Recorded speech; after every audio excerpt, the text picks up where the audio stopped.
Ya, karena banyak masyarakat yang sudah mulai curi start mudik lebih awal. Sebelum pembatasan mudik ini, pemerintah daerah sudah mulai mengantisipasi munculnya klaster pemudik. Dan kita akan membahasnya bagaimana antisipasi untuk ini ya tidak meningkat ya penambahan angka COVID-19 Jawa Tengah. Bersama kami sudah bergabung Gubernur Jawa Tengah Bapak Ganjar Pranowo dan Ibu Mas Dalina Pane, Kepala Bidang Profesi Perhimpunan Ahli Epidemiologi Indonesia. Saya akan menyapa terlebih dahulu Pak Ganjar. Selamat siang Pak Ganjar. Ya, selamat siang, Mbak. Sehat Pak Ganjar? Alhamdulillah. Baik. Lalu sudah bergabung juga bersama kami Ibu Lina. Halo, selamat siang Ibu Lina. Selamat siang. Baik. Oke, saya ingin bertanya dulu kepada Pak Ganjar nih Pak, sekarang banyak masyarakat yang sudah mulai curi-curi mudik duluan. Ini bagaimana Jawa Tengah untuk antisipasinya di gerbang-gerbang tol mungkin ataupun juga jalur alternatif lainnya? Ya, sampai dengan data kemarin sore sekitar 5 ribuan sudah masuk ya. Pengalaman tahun lalu itu sekitar kurang lebih hampir 1 juta. Jadi memang kita coba perketat, kurang lebih 6 sekda kemarin sudah berkomunikasi seluruh Jawa untuk mereka bicara soal teknis. Yang kedua dengan Kapolda kita lakukan penyekatan di 14 titik antar provinsi dan 17 titik yang di wilayah kabupaten. Nah ini optimal yang ada. Dan kita masih menemukan kemarin yang berangkat dari titik-titik pemberangkatan memang rata-rata tidak dites, hanya sampling saja begitu. Maka kita lakukan testing di beberapa checkpoint dan kemarin di Batang kita lakukan pengetesan, namun ada beberapa kasus orang tidak mau dites. Kalau dites siang-siang nanti membatalkan puasa katanya begitu. Nah yang begini-begini langsung kita isolasi, bahkan ada yang kita tes juga ternyata positif kita isolasi. Jadi kalau dari SOP-nya begitu. Baik Pak Ganjar, untuk besok kan sudah ada aturan baru harus ada SIKM dan juga membawa surat bebas COVID-19 atau negatif COVID-19. Nah untuk besok agar tidak terjadi antrian atau macet di titik-titik perbatasan wilayah, seperti apa sistem untuk mengecek surat-surat ini Pak?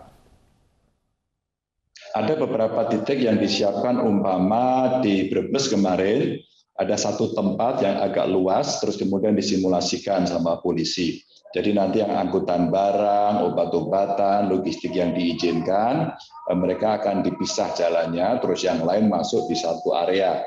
Di area akan dipecah jadi 2, yang kendaraan pribadi dan umum, terus kemudian dilakukan testing. Dan beberapa titik itulah yang nanti akan kita pakai sebagai satu tempat untuk melakukan pengetesan. Dari simulasinya memang kita siapkan agar tidak terjadi kemacetan.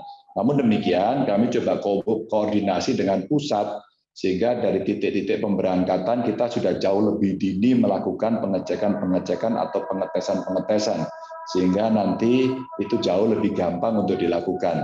Mudah-mudahan koordinasi nanti ini bisa jalan. Jadi antisipasi sudah dilakukan oleh Jawa Tengah. Lalu saya akan bertanya kepada Ibu Lina. Tadi sudah dijelaskan oleh Pak Ganjar banyak sekali antisipasi yang sudah dikeluarkan oleh pemerintah Provinsi Jawa Tengah. Bagaimana Anda menanggapi hal tersebut? Apakah sudah cukup untuk menekan angka COVID? Ya, peraturan pemerintah sudah dikeluarkan, maka kewajiban kita sebagai warga negara yang baik adalah mengikuti peraturan tersebut. Tentang apakah mudik ini mampu untuk mengendalikan pandemi, tentu pandemi itu memiliki ukuran-ukuran yang jelas. Jadi kita akan melihat setelah mudik berakhir atau setelah 6 sampai 17 berakhir, 2 minggu kemudian apakah angka indikator-indikator dari pengendalian itu kemudian menjadi membaik. Dari situ baru kita bisa katakan bahwa pelarangan terhadap mudik ini menjadi efektif. Kalau belajar dari yang lalu, setelah 2 minggu setelah mudik itu angkanya tidak turun atau tidak memenuhi indikator-indikator pengendalian, tetapi kita apresiasi bahwa testing kita juga meningkat.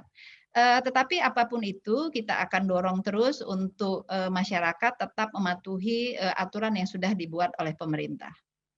Baik, selain larangan mudik untuk beberapa daerah untuk menyeberang wilayah seperti itu, ada juga aturan-aturan yang ditetapkan di dalam daerah sendiri, Ibu. Misalnya ada larangan untuk tidak berpergian atau keluar kota, tapi masih dalam satu provinsi juga masih dilarang. Apakah ini bisa menekan juga angka positif COVID-19 dan semoga tidak terjadi kayak yang di India, Ibu?